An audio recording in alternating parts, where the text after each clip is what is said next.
Schod otrimaný na inicijatívu Mikoli Gubaša a na njim raspravljanje o rižnih problemoch, z ktorýma zočeni ljubitelje folkloru.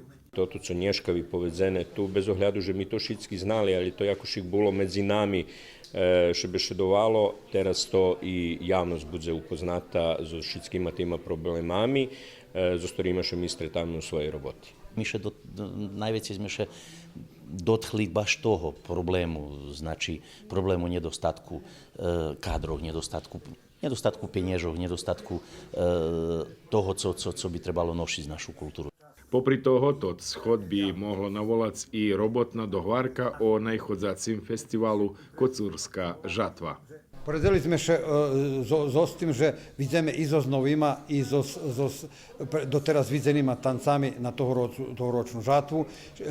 Veľmi mi hvareli už Nješka, i Đurđevčanje, i Keresturci, i Novi Sad, že prídu so dvoma tancami, co še mi okreme páči. Na schodu prisustvovali i predsjedateljka odboru za kulturu Nacionalnog sovitu Rusnacoh Gabriela Sajankovičova i predsjedatelj vyvršnog organa Nacionalnog sovitu Željko Kovač, ktorí prisutných podsešeli so informacijami o financijoh, ktorý naš nacionalni sovit opredzeljal za funkcionovanje naših kulturno-umetnickih društvoh s okremnim akcentom na folklori.